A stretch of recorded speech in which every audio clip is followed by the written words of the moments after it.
المشهد الحزبي في مصر تخيم على الجبهات السياسية تعددية مفرطة بين ممثلي التيارات السياسية المختلفة.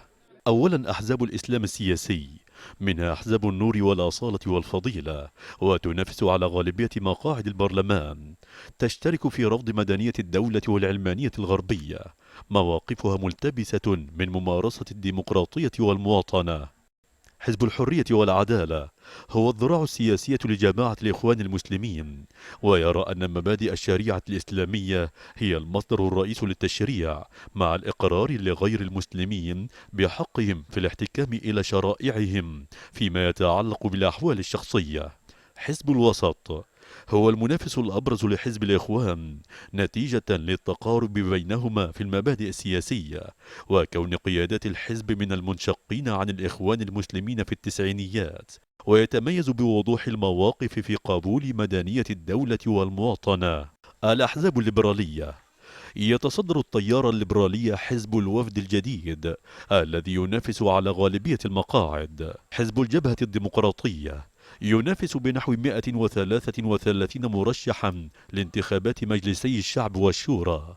حزب المصريين الأحرار الذي أسسه رجل الأعمال القبطي نجيب ساويرس كموازن ليبرالي لحزب الحرية والعدالة، ولكن فرص هذا الحزب محدودة. حزب الغد الليبرالي هو حزب ديمقراطي ليبرالي اجتماعي يسعى للإصلاح الشامل بدءا بالدستوري والسياسي، ويشجع التحرر الاقتصادي والتنمية الشاملة. تتهم الأحزاب الليبرالية بالنخبوية وضعف قاعدة تأييدها السياسي، وإن كانت تستفيد من دعم نخبة رجال الأعمال الليبراليين لها والأقباط لمواجهة المخاوف من سيطرة تيارات الإسلام السياسي على غالبية المقاعد. الأحزاب اليسارية أهمها حزب التجمع الذي ينافس من خلال الكتلة المصرية، إضافة لأحزاب يسارية جديدة مثل الحزب الشيوعي وحزب الوفاق القومي. أما الأحزاب القومية الناصرية فيمثلها الحزب الناصري وحزب الكرامة المتحالف مع حزب الحرية والعدالة، والأحزاب العمالية التي يمثلها حزب العمال الديمقراطي.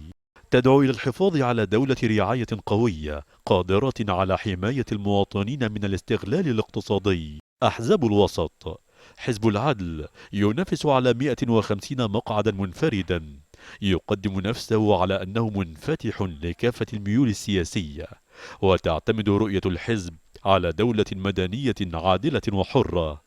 وأخيرا الحزب المصري الديمقراطي الاجتماعي، ويجمع بين منتمين للتيارين الليبرالي واليساري. خالد الكاشف، العربية.